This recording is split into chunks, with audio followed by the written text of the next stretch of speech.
morning, everybody.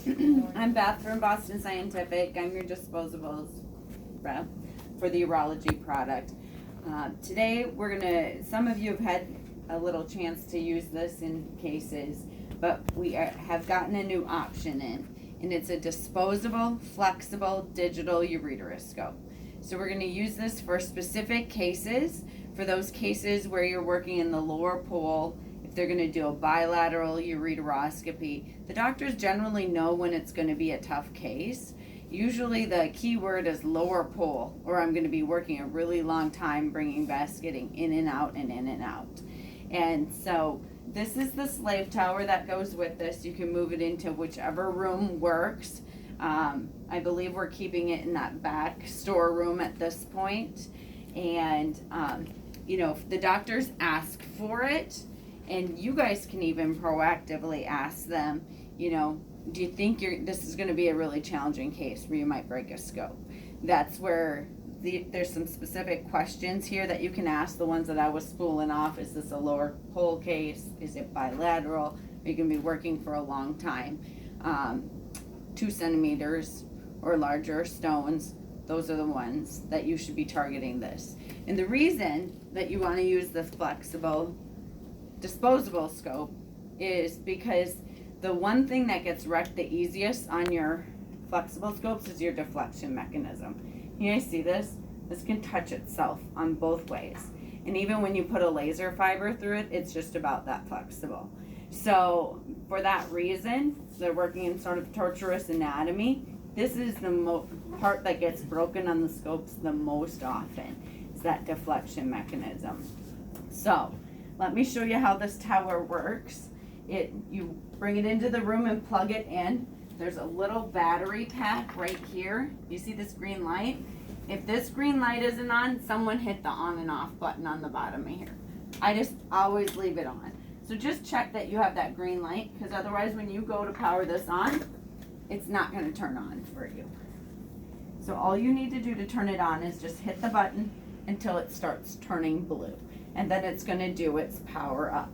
As far as this tower goes, there's a little adjustment on the back of here, so you can move this up and down as needed.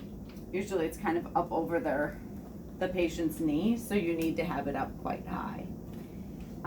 Most of the doctors have been happy just watching it on this screen. We could interface with a DVI cord to the Stryker towers, but it's just been easier just to use this screen. And nobody really seems to complain at all.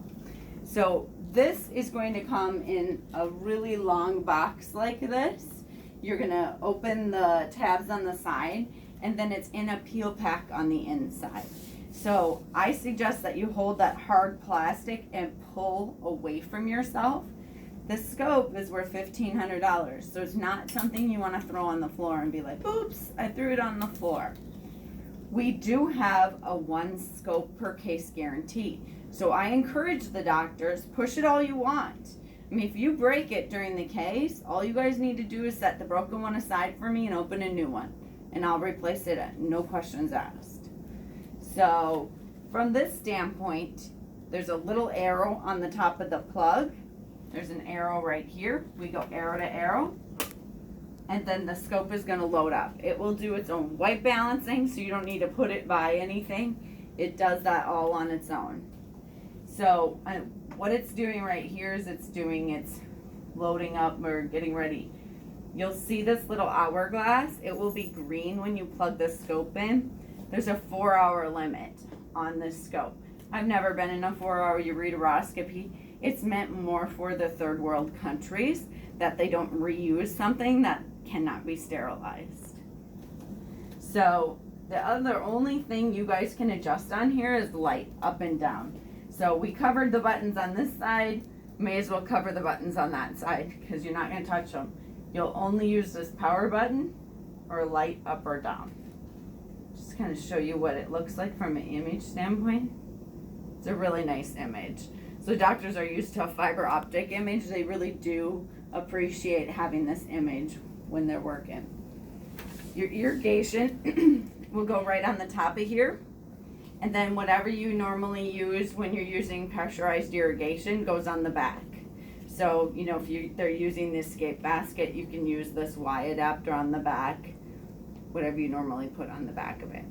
We have the same working size channel, so nothing's different in the current scopes they're using. Only thing that's different is it's significantly lighter because you don't have an additional camera head and light cord. It's just the one cord. What questions do you all have?